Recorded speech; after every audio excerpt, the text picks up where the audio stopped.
자, 한번 따라 하실까요? 교회, 하나이면서 구별된 공동체. 오늘은 총회주일입니다. 그러니까 제가 우리 교회 부임하고 나서 첫 번째, 처음으로 총회주일을 정해서 지키게 되는데요. 총회주일을 지키게 된 이유가 우리 크게 두 가지입니다. 하나는 우리 교회가 어디에 소속된 교회인가, 이걸 좀 여러분들이 알려드리기 위해서. 사실 이것은 정체성의 문제거든요. 그러니까 이걸 적어도 우리 교회 신앙생활하고 계신 분들은 좀 아실 필요가 있겠다. 또 한 가지, 우리 교회가 속해 있는 교단과 우리 교회가 어떤 관계 속에서 사역을 해야 될 것인가, 이걸 여러분들과 좀 나누고 싶어서 총회주일을 정해서 우리 올해부터 지키게 되었습니다. 때문에 오늘 설교가 좀 제가 평소에 하던 일반적인 설교가 좀 아니에요. 좀 강의 같기도 하고 좀 딱딱하게 느껴질 수 있습니다. 늘 제가 그렇게 설교를 하는 게 아니니까 좀 열린 마음, 수용적인 마음으로 이 오늘 말씀을 들으시면 감사하겠습니다. 교회가 얼마나 중요한가, 이것은 아무리 강조해도 지나치지 않을 겁니다. 제가 여러분들에게 자주 말씀드리는 것처럼 교회 없이는 신앙생활 자체가 불가능합니다. 그러니까 왜냐 그러면 하나님께서는 교회를 통해서 말씀하시고, 교회를 통해서 일하시고, 교회를 통해서 복 주시고, 교회를 통해서 하나님의 뜻을 이루기 때문에 그렇습니다. 그래서 마치 물 밖에 나간 고기가 살 수 없는 것처럼 교회를 떠난 성도는 살았으나 죽은 것과 마찬가지예요. 교회가 그만큼 중요해요. 오죽하면 우리 예수님께서 교회를 피로 값주고 사셨겠어요. 우리 신앙생활에서 교회가 이만큼 중요한데, 자, 오늘 우리가 읽은 본문은 짧지만 교회가 무엇인지 그 핵심에 대해서 우리에게 알려주는 본문인데요. 자, 우리 2절을 한번 볼까요? 우리 앞부분만 같이 보겠습니다. 고린도에 있는 하나님의 교회 곧 그랬어요. 자, 여기서 곧이라는 단어가 중요한데, 이걸 쉽게 말하면 이렇습니다. 고린도에 교회가 있지, 그 교회가 뭐냐면 이 말이에요. 교회란 뭐냐? 자, 그럼 그 다음 부분을 보세요. 교회가 뭡니까? 그리스도 예수 안에서 거룩하여지고 성도라 부르심을 받은, 그 다음 뭐예요? 자들 그랬어요. 자, 여기서 자들, 이 말은 교회가 건물이라는 말이에요, 사람이라는 말이에요?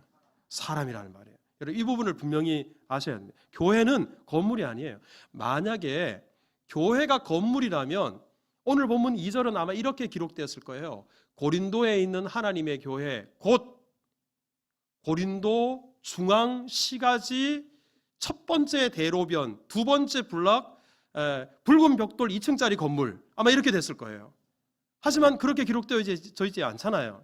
교회는 사람들이다, 그렇게 말합니다. 그런데 사람들이 모여 있다고, 사람들이 여러 같이 운집해 있다고 그게 다 교회가 되는 것은 아니에요. 자, 우리 오늘 본문을 다시 한번 보시면, 그리스도 예수 안에서 거룩하여진 사람들, 또 성도라 부르심을 받은 사람들, 이게 바로 교회다, 이 말입니다. 바꿔 말하면 예수 안에서 거룩해진다라는 게 뭐예요? 예수님을 믿어서 이제 구원받은 하나님의 자녀가 된 거예요.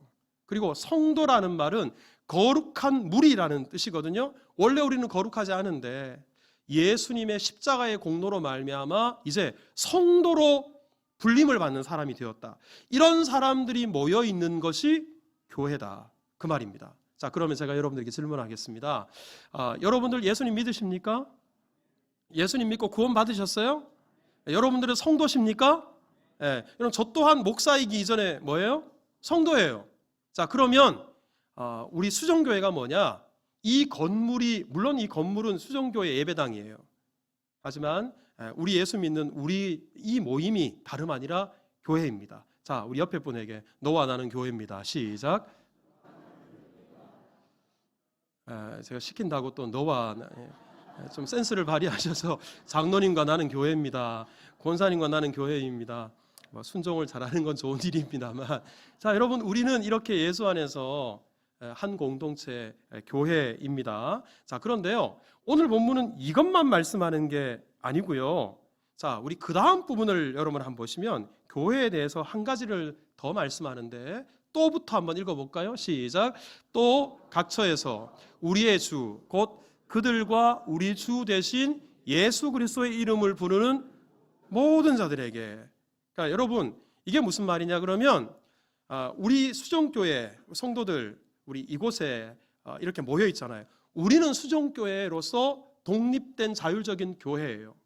하지만 교회라고 할 때 이렇게 수종교회만 교회가 아니다.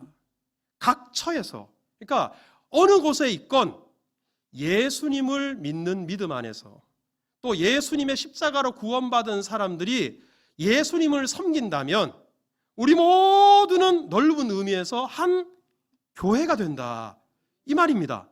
그래서 제가 오늘 설교 제목을 교회, 하나이면서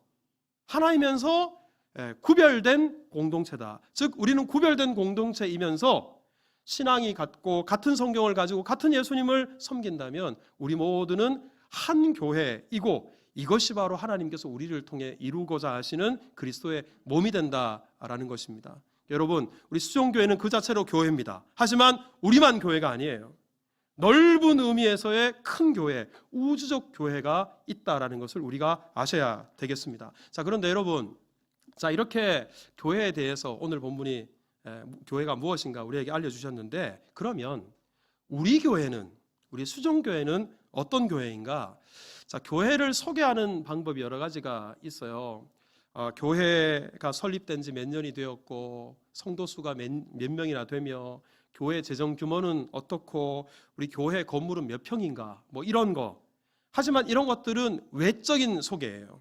교회 겉모습에 대한 소개입니다. 근데 가장 일반적으로 우리 교회가 어떤 내용을 담고 있는 교회인가를 소개할 때 가장 전통적이고 일반적인 소개 방식이 우리 교회는 어느 교파, 어느 교단에 속해 있는 교회입니다. 이게 아주 일반적인 소개입니다. 우리 꼭 그런 것은 아니지만 어느 교파에 소속되어 있는지, 어느 교단에 속해 있는지를 보면 그 교회가 어떤 교리에 기초하고 있는지, 그리고 신학의 방향이 어떤지, 교회가 추구하는 것이 무엇인지를 어느 정도는 짐작할 수 있기 때문에 그렇습니다. 자, 그런 의미에서, 자, 여러분, 우리 교회가 교파가 어떻게 될까요? 교단이 어떻게 될까요? 우리 헷갈리시는데 제가 이것부터 먼저 구분해 드릴게요. 교파라는 것이 뭐냐 그러면, 아마 여러분 장로교, 감리교, 침례교, 성결교, 순복음 이렇게 들어보셨죠? 이것을 보통 교파라고 합니다. 그런데 자, 이 교파 안에는, 즉 장로교 안에만 해도 합동교단, 통합, 고신, 백석, 개혁, 합신, 뭐 어떤 분 말로는 뭐 200개가 넘는다 그러기도 하고 100여 개가 넘는다 이런 이야기가 있는데, 이런 것을 교단이라 그럽니다. 그러면 우리 교회는 어느 교파에 속해 있을까요? 장로교, 장로교에 속해 있어요. 그러면 우리 교회는 어느 교단에 속해 있을까요? 한번 따라서 해보세요. 대한예수교 장로회, 합동교단. 자, 이걸 줄여서 예수교 할 때 예자, 장로교 할 때 장자. 그래서 한번 따라서 해보세요. 예장합동. 예장합동 그러면 우리 교회가 어느 교단에 또 교파에 속해 있는지 한 번에 설명이 되고요. 그것도 번거로우시면 그냥 합동교단입니다. 근데 이게 외국의 신학교 교수님들도 합동? 통합? 그런데요. 그러니까 이게 사실은 합동이랑 통합이랑 이걸 영어로 표현하면 어떻게 표현할까? 그게 그거예요.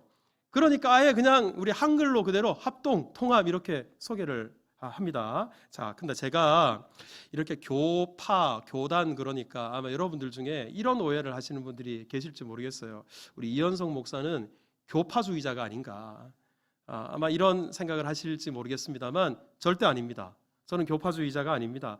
우리 보통 교파주의자라고 하는 경우는 어떤 경우냐면, 기독교의 핵심이 예수님이잖아요. 오늘 본문에도 교회의 핵심이 예수님이잖아요.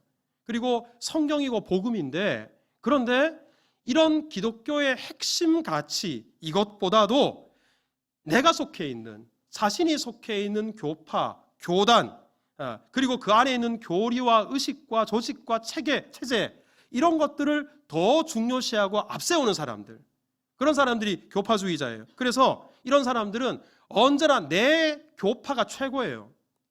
내 교단밖에 몰라요. 그리고 다른 교파들은 다 문제가 있어요.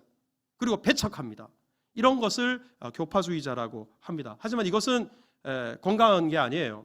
여러분, 제가 장로교회 그리고 그것도 합동교단에서 목사가 된 이유는 제가 모든 교파들을 다 면밀히 파악해서 우리 장로 교파가 가장 좋은 훌륭한 교파여서, 그리고 이 장로교 안에서도 합동이 가장 건강한 교단이어서 제가 우리 예장 합동교단의 목사가 되었나? 아닙니다, 여러분. 제가 우리 교단의 목사가 된 이유는 어렸을 때 시골 동네 교회가 하나가 있었어요. 그 교회가 장로교회였어요. 그리고 그 교회가 예장 합동교회였어요. 그러다 보니까 자라면서 다녔던 교회가 다 예장 합동 교회였고요. 훗날 신학을 결심했을 때도 자연스럽게 제가 다녔던 교회가 속해 있는 직영신학교가 총신대 신학대학원이었거든요. 거기에서 신학 공부를 했습니다. 그러니까 제가 특별한 의지를 가지고 면밀하게 조사하고 파악해서 가장 건강하고 가장 훌륭하고 가장 좋은 교단과 교파를 선택한 것이 아니라 제가 다녔던 교회, 신학교에 들어갔을 뿐이에요. 그러니까 여러분 때문에 저는 그렇게 생각해요. 이단이 아닌 다음에는 다른 교파라 할지라도 우리가 존중할 수 있어야 된다. 저뿐만 아니라 여러분들도 그렇게 하실 수 있기를 바라고요. 교파를 초월해서 배울 것이 있다면 열린 마음으로 배워야 되고, 교류할 것이 있다면 교류할 수 있어야 되고, 그리고 예수 그리스도와 하나님 나라 이 동일한 가치를 위해서는 언제나 하나가 되고 협력할 수 있어야 됩니다. 이것이 바로 오늘 본문에도 고린도에 있는 교회뿐만 아니라 각처에 있는 교회, 이 모두가 바로 그리스도의 몸을 이루는 교회다, 이런 의미가 되는 겁니다. 자, 이렇게 우리 교회가 장로교회인데요, 그럼에도 불구하고 우리 교회가 장로교회에 속해 있으니까 적어도 여러분들은 장로교회가 어떤 교회인지, 그리고 우리 교단은 어떤 교단인지를 좀 아시는 것이 필요하겠다 싶어요. 오늘 총회주일이니까 저는 우리 장로교회가 두 가지 면에서 다른 교파와 차이가 있다. 물론 차이가 많아요. 그 중에서 시간이 제한적인데 다 말씀드릴 수는 없고, 큰 줄기에서 두 가지 면에서 좀 차이가 있다, 그렇게 말씀드리고 싶어요. 먼저는 신학의 입장에 좀 차이가 있어요. 그것도 구원관에 있어서 좀 입장 차이가 있어요. 또 한 가지는 교회 정치라고 있거든요. 교회를 어떻게 이끌어가나, 교회 정치에 있어서 다른 교파랑 좀 차이가 있어요. 자, 이 두 가지 차이인데, 먼저 여러분, 기독교 신앙에 있어서 우리 구원이, 이 구원보다 더 중요한 것은 없습니다. 그렇잖아요. 우리가 예수님 믿고 구원받고 영원한 생명을 얻고 천국을 소유하게 되는 것, 이것보다 더 중요한 일이 어디 있어요? 그런데요, 이 구원을 받는 것이 하나님의 주권이냐 아니면 인간의 책임이냐, 이 둘의 관계를 설명하는 과정에서 칼빈주의, 알미니안주의, 아니면 우리 칼빈의 가르침, 웨슬리의 가르침, 아마 여러분들 성경 공부하면 들어보셨을 거예요. 이렇게 크게 신학적인 입장에서 크게 두 갈래로 나눠집니다. 자, 그런데 여러분, 이게 단순한 문제가 아니에요. 자, 한번 보세요. 에베소서 1장 5절을 보면, 자, 우리가 구원을 받는 것에 대해서 이렇게 말해요. 하나님의 기쁘신 뜻대로 우리를 뭐하사? 예정하사 예수 그리스도로 말미암아 하나님의 자녀들이 되게 하셨다. 자, 여러분, 우리가 구원받는 것은 하나님께서 뭐 하셔야 돼요? 예정하셔야 돼요. 하나님이 선택하셔야 돼요. 그러니까 이 구절만 읽으면 우리의 구원은 전적으로 누구에게 달려 있어요? 하나님의 절대 주권에 달려 있습니다. 그런데 자, 이 구절만 있는 게 아니에요, 성경은. 자, 디모데전서 2장 4절에 보면 하나님은 모든 사람이 구원받으며 모든 사람이 진리를 아는 데 이르기를 원하신다 그랬어요. 자, 그런데 여러분, 이 세상에 모든 사람들이 다 구원받습니까? 구원 못 받습니까? 구원 못 받는 사람들이 있죠. 아니, 하나님은 모든 사람이 구원받기를 원하시는데 구원 못 받는 사람이 있는 것은 왜 그럴까요? 구원받지 못한 사람들이 다름 아니라 예수님을 안 믿어서 그래요. 예수님을 믿지 않으니까 이 구원을 못 받는 겁니다. 그러면 이 구절은 어디에 무엇을 강조하냐 그러면, 내가 예수님을 믿느냐 예수님을 믿지 않느냐, 사람의 책임을 강조해요.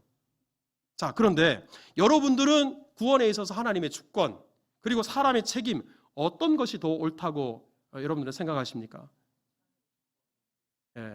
우리 장로교회에서 제가 평소에 설교를 또 그렇게 했으니까 자연스럽게 그렇겠지만, 그런데 여러분 이 부분에 있어서는 둘 다 구원받는 것은 예수님을 믿어야 구원받는다라고 해요. 하지만 강조점이 달라요. 그래서 어느 한쪽이 100% 맞다, 그리고 어느 한쪽은 100% 틀렸다, 이렇게 말할 수 없어요. 때문에 칼빈주의자가 알미니안주의자를 보라면 너 이단이야 말하지 않습니다. 알미니안주의도 칼빈주의를 보면 너 이단이야 말하지 않아요. 그러니까 여러분 이런 부분들은 신학의 입장 차이, 해석의 차이다, 그렇게 말을 하는 거예요. 자, 저의 입장이 뭐냐?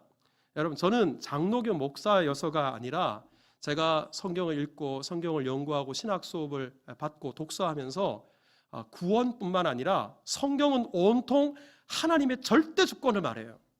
저는 이 부분에 대한 확신이 분명히 있어요. 하지만 이렇게 하나님의 절대 주권을 주장하다 보면 그냥 사람이 대단히 냉랭해져요. 차가워져요. 그래서 장로교회가 칼빈주의거든요. 칼빈주의가 좀 냉랭해요. 차가워요. 반면에 우리 알미니안주의 진영에 있는 교회들이 감리교회, 순복음, 구세군, 성결교, 이게 다 알미니안주의 쪽에 있는 교파들이에요. 이런 교파들은 뜨거워요. 성령운동들이 그 안에 좀 일어나고. 그래서 저는 장로교회이고 우리 모두가 장로교회 신자지만 하나님의 절대 주권을 믿는 믿음 안에서 우리가 뜨거운 신앙을 좀 회복해야 되겠다. 저는 이 부분을 피레침의 원리로 한번 설명하고 싶습니다. 여러분, 자, 우리 교회가 있어요. 교회 건물이 있어요. 하나님께서 교회를 보호하실까요? 보호하지 않으실까요? 하나님 교회를 지키십니다. 자, 그런데 이거 우리가 다 믿어요. 하지만 하늘에서 낙뢰가 떨어져요. 그럼 이 낙뢰를 막기 위해서 교회 가장 높은 종탑 위에다가 피레침을 설치해야 되나 말아야 되나? 자, 하나님이 우리 교회를 지키신다, 보호하신다 그러면 그거 없어도 하나님 지키실 거 아니에요. 하지만 그렇다 그래서 위에다가 피레침을 설치하지 않는 게 그게 건강한 겁니까? 아니죠. 여러분, 하나님은 지키시지만 그래도 우리가 해야 될 최선을 다하는 거예요. 여러분, 이 균형이 흔들리면 안 되고요. 하나님의 절대 주권을 우리가 분명히 믿지만 하나님께서는 다른 사람들을 구원하시되 택하신 사람은 때가 되면 다 돌아온다가 아니라 하나님은 우리가 전도하는 그 전도를 통해서 하나님의 그 택하신 구원 계획을 이루시기를 기뻐하신다.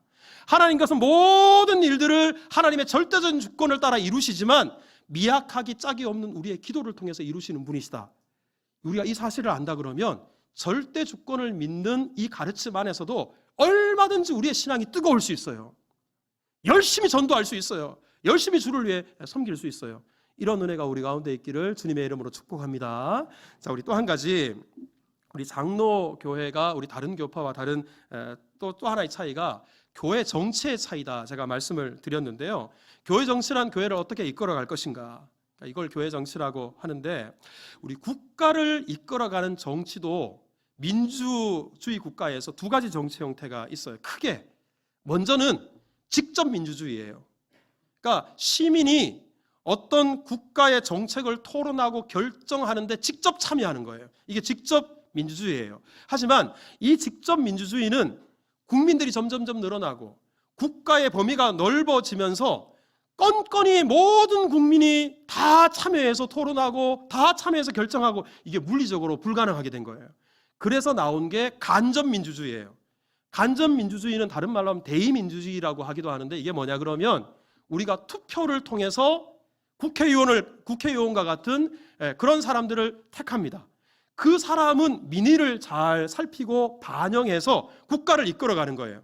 이게 투표를 통해서 참여하는 간접민주주의, 대의민주주의, 우리가 뽑은 대표를 통해서 국가를 이끌어가는 정치 형태, 이걸 간접민주주의라고 하는 거죠. 여러분, 교회 안에도 마찬가지예요. 교회 안에도 이런 간접민주주의, 직접민주주의가 있는데, 자, 우리 장로교회는 간접민주주의예요. 이게 무슨 말이냐 그러면 교인들이 직접 교회를 이끌어가는데 참여하진 않아요. 교인들이 장로님 또는 목사님을 선택하면 그래서 당회를 구성합니다. 그 당회가 교회를 이끌어가요. 그리고 그 당회원 안에서 대표를 또 뽑아서 노회에 파송을 해요. 그럼 노회원이 되는 거예요. 그 노회에서도 또 대표자를 뽑아요. 그래서 교단 총회에 보냅니다. 그러면 그 대표성을 가지고 교단 총회에서 결정을 하는 거예요. 자, 이런 정치를 장로 정치다, 그렇게 말을 합니다. 그러니까 우리 교회도 우리 장로님들 저와 함께 당회를 구성해서 당회와 교회의 중요한 결정들, 더 중요한 모든 성도들의 의견을 물어야 될 때는 공동의회를 통해서 결정을 해요. 하지만 그렇지 않은 일반적인 사항들에 대해서는 당회가 결정을 내리고 교회를 이끌어갑니다. 그리고 제가 우리 교회를 대표해서 노회에, 총대 대표로 노회에 갑니다. 그리고 우리 교회가 속해 있는 노회에서도 총대를 또 뽑아서 총회, 교단 총회에 보내서 노회의 여러 가지 이야기들을 합니다. 여러분, 이게 바로 장로 정치인데요. 반면에 침례교회나 아마 독립교회라고 여러분 아마 들어보셨을 거예요. 이런 교회는 한번 따라해서 해보세요. 회중정치. 이런 교회는 회중정치예요. 회중정치는 그야말로 직접 민주주의와 똑같습니다. 대표를 뽑아서 교회를 이끄는 방식이 아니에요. 그래서 침례교회, 대표적으로 침례교회 같은 경우에는 교회의 직분이 목사와 집사밖에 없어요. 원칙적으로는 장로가 없어요. 원칙적으로는 권사도 없습니다. 그리고 성직자와 평신도 사이에 기본적인 권한은 같아요. 역할만 다를 뿐 기본적인 권한이 똑같습니다. 그리고 이 침례교 안에도 뭐 지방연합회 그리고 교단총회가 있기는 하지만 우리 장로교회 노회나 총회와 같지 않아요.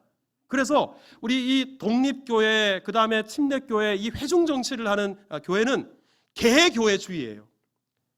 절대로 다른 상급기관, 연합회나 교단에서 그 교회, 그 지역 교회 한 개의 교회에 대해서 이래라 저래라 간섭할 수 없어요.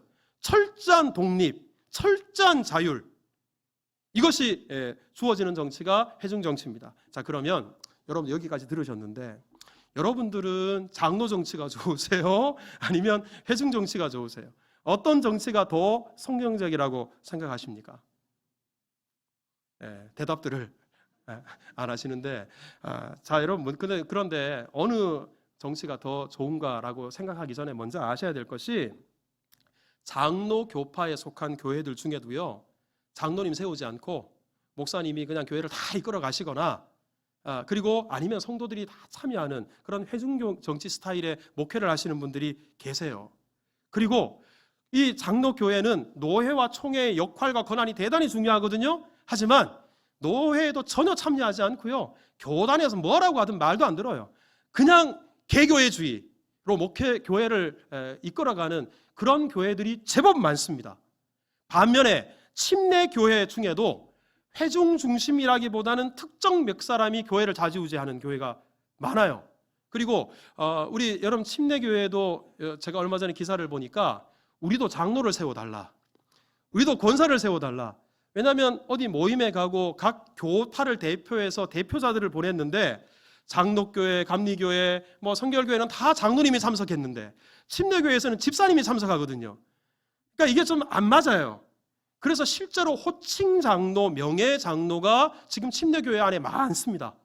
권사들도 많습니다. 그러니까 어느 회중 정치라는 그 정체성이 흐려져 있는 거예요. 장로교회도 마찬가지고 회중 정치를 하는 교회도 마찬가지예요. 그러니까 여러분, 이것은 우리에게 뭘 보여주냐 그러면 지상의 교회는 완전하지 않아요. 완전한 교회도 없고 완전한 교파도 없고 완전한 교단도 없습니다. 때문에 우리만 옳다고 주장을 해서 안 돼요. 때문에 저는 우리 교회가 장로교회 정치 체계 안에 있는 교회입니다. 그래서 큰 틀에서는 장로교회의 이 정치 형태, 대표자가 교회를 이끌어가는 이 정치 체제를 가지고 지금까지도 그래왔지만 앞으로도 교회를 그렇게 이끌어 갈 것입니다. 하지만 거기다 더해서 우리 장로교회와 같은 이런 정치 형태가 갖고 있는 약점과 한계는 분명히 인정해야 된다고 저는 생각을 해요. 그러니까 이걸 인정하는 것이 어떤 것인가? 우리 만약에 교회가 성직자가 주인이 되거나 아니면 당회가 성도들의 위에서 군림한다 그러면 그거야말로 우리의 약점, 한계, 그게 고스란히 노출되는 것입니다. 교회는 철저하게 성도 한 사람 한 사람이 주체가 돼야 돼요. 그래서 저를 비롯해서 우리 당회원들은 항상 우리 성도들의 목소리에 귀를 기울이고, 그리고 성도들을 섬기는 위치에서 주어진 직분을 감당해야 될 것이고요. 성도님들은 우리가 기도하면서 세운 리더십들에게 순종하고, 또 성경에도 있는 것처럼 배나 존경할 자로 알아서 잘 따르는 것. 여러분, 이게 바로 건강하고 좋은 교회를 이끌어가는 방식이 되는 겁니다. 우리뿐만 아니라 대외적으로는 우리 교회가 노회, 총회, 회중정체와는 달리 좀 수직적인 관계 속에 있는 게 사실이에요. 때문에 저는 우리 교회가 노회나 총회가 진리에서 벗어나지만 않는다면, 그리고 우리 교회의 독립성과 자율성을 침해하지 않는 범위 내에서는 노회나 총회에 적극적으로 잘 협조할 것이고, 그리고 협력해서 하나님 나라와 복음을 위해서 힘쓸 것입니다. 하지만 그렇다 그래서 제가 우리 교회를 돌보고 우리 수정교회를 목양하는 일을 내팽겨쳐 놓고 노회나 총회의 소위 정치 목사라 그러잖아요. 교회보다도, 교회를 돌보는 일보다도 그런 정치하는 일에, 감투 쓰는 일에 앞서는 일, 힘쓰는 일, 그것은 절대로 없을 거예요. 그리고 또한 우리 교회도 우리 교회의 자율성과 독립성이 있음에도 불구하고 우리 교단에 귀속이 되어서 우리 교회가 정말 이 지역사회에서 우리 교회가 고유하게 해야 될 그 일들 내팽겨치는 일도 없을 것입니다. 여러분, 제가 앞서도 말씀드렸던 것처럼 교회는 하나이면서도 구별된 공동체, 독립된 공동체입니다. 여러분, 우리 교회에 하나님께서 이 수지 지역에 세우신 데는 분명한 이 지역사회에 우리 교회를 통해서 행하실 일이 있어요. 목적이 있어요. 그건 누가 대신해 줄 수 없는 거예요. 그러니까 우리 교회는 수정교회만의 자율성과 독립성을 가지고 하나님께서 우리 교회에 맡겨주신 사명을 우리 방식대로, 또한 우리의 힘으로 감당해야 돼요. 하지만 우리 교회의 힘만으로 감당하기 어려운 일들이 제법 많이 있습니다. 가령 예를 들어서 우리 교회 목사님들, 우리 교회 부목사님들이 참 훌륭한 목사님들, 참 좋은 목사님들이 우리 교회에 와서 얼마나 감사한지 모르겠는데, 우리 교회 자체의 힘으로 그런 목회자를 양성할 수 있습니까? 이게 어려운 거예요. 교단이 이 일에 힘써야 되는 거예요. 교회학교 공과를 비롯한 모든 교육 기자재들, 우리 교회의 역량으로 이걸 만들어낼 수 있습니까? 한계가 있는 거예요. 우리 교단에 GMS라는 선교 단체가 있어요. 선교 기관이 있는데 대단히 커요. 우리 교회가 물론 어려운 교회에 선교를 해야 하는 일도 하고 있지만 한계가 있어요. 하지만 교단이 여러 교회들과 협력해서 그 GMS라는 단체를 통해서 세계 선교, 귀한 일이죠. 또한 여러분, 우리 교회도 약한 교회를 많이 돕고 있습니다만 분명한 한계가 있잖아요. 여러분, 우리 교회가 주변에 있는 대형 교회랑 비교하면 조그마한 교회지만 한국교회 전체를 놓고 보면 우리 교회가 5% 안에 들어요. 대단히 큰 교회예요. 이 말은 무슨 의미냐 그러면 그만큼 작은 교회, 어려운 교회, 미자립 교회들이 한국에 많다는 거예요. 이 교회들을, 이 많은 어려운 교회들을 우리 힘만으로 도울 수 없겠죠. 그래서 교단이 필요한 거고 우리가 힘을 모으는 것이 필요한 겁니다. 여러분, 우리가 우리 교회에서 총회 세례교인 헌금을 드리는 것도 우리 세례교인 한 사람이 이 장로교 그리고 합동교단에 소속되어 있는 사람으로서 제가 말씀드린 이런 일에 미력이라만 좀 마음을 같이 하자. 그리고 하나님 나라와 복음을 위해서 우리가 보탬이 되자. 이런 차원에서 세례교인 헌금을 하는 겁니다. 자, 그러면 우리 교단은 어떤 교단인가? 자, 다시 한번 따라서 해보세요. 예장 합동교단. 자, 화면을 하나 띄워보시면 이 화면 오른쪽에 있는 게 우리 교단 마크예요. 그래서 이 교단 마크가 있는 교회는 우리 교회랑 같은 교단에 속해 있는 교회구나, 그렇게 생각하면 되는데, 근데 물론 더러 신천지 같은 거짓된 이단들은 분명히 우리 교단에 소속되어 있지 않은데도 이 마크를 달고 위장교회를 가지고 성도들을 미혹하는 일이 더러 있어요. 그래서 우리가 주의해야 됩니다. 자, 이 교단 홈페이지 안에 들어있는 우리 교단의 현황인데, 여러분, 우리 교단은 무엇보다도 보수교단이에요. 보수교단, 그러니까 여러분들 중에 우리나라 지금 총선을 앞두고 정치적으로 진보냐 보수냐 이런 관점으로 생각하시기 쉬운데, 이 보수라는 의미가 그런 의미가 아니고요. 자, 한번 따라서 해보세요. 하나님의 절대 주권, 성경의 절대 권위, 이 부분에 있어서 철저하게 보수적입니다. 타협하지 않아요. 그래서 우리 교단은 이런 철저한 타협하지 않는 분명한 선을 갖고 있는 보수교단이다. 그리고 또한 우리 교단은 저도 목사 안수를 받을 때, 또 우리 장로님들을 비롯한 우리 항존직 중직자들이 우리 임직을 할 때, 선서를 할 때 웨스트민스터 신앙고백서 그리고 대소요리 문답, 그것을 우리 교리의 표준으로 삼는다라고 선서해요. 근데 이게 뭐냐 그러면, 웨스트민스터 신앙고백서 대소요리 문답이 뭐냐 그러면 철저하게 성경 중심이에요. 그러니까 바꿔 말하면 나는 성경 중심으로 목회하겠다, 나는 성경 중심으로 주어진 직분을 감당하겠다. 자, 우리 교단의 교리의 표준으로 삼고 있는 것이 바로 이렇습니다. 자, 그리고 우리 교단에 속해 있는 교회 숫자가 11,000교회가 넘어요. 그러니까 여러분, 이 숫자는 단일 교단으로 우리나라에 있는 모든 교단 통틀어서 가장 큰 교단입니다. 여러분, 숫자가 많다 그래서 다 무조건 훌륭하다, 절대적으로 좋다, 이런 의미는 아닐지라도 그만큼 우리 교단이 우리 한국 교회 안에 많은 교회를 두고 있다라는 거고요. 교단에서 직영으로 운영하고 있는 신학교가 총신대학교, 그리고 총신대 신학대학원. 저 또한 우리 총신대 신학대학원에서 공부를 했죠. 그리고 우리 교단에 속해 있는 대표적인 교회로는 서울의 사랑의 교회, 오륜교회, 충현교회, 그리고 분당 우리교회, 그리고 수지수용교회가 있어요. 여러분, 믿음을 가지고 교회 규모가 아니라 우리 교회가 우리 앞으로도 교단에서 선한 영향력을 끼치고 참 모범적인 교회, 대표적인 교회가 될 줄 믿습니다. 여러분, 이런 교회, 이런 하나님의 뜻을 이루기 위해서 우리 교회는 정말 우리 수지 지역에 세우신 하나님의 뜻이 무엇인지 알고 자율성과 독립성을 가지고 이 지역사에 우리 교회에 주신 고유한 역할, 고유한 사명을 힘있게 감당해 나가야 될 것이고, 또한 오늘 총회주의를 갖는 것처럼 우리가 같은 성경, 같은 믿음, 그리고 같은 예수님을 섬기는 큰 의미의 교회로서 우리가 합력하고, 그리고 하나 되어서 하나님 나라를 위해서 쓰임받을 때 건강한 교회, 좋은 교회, 이 세상에 빛이 되는 교회를 이루어가게 될 줄 믿습니다. 그런 은혜가 우리 가운데 있기를 축복합니다.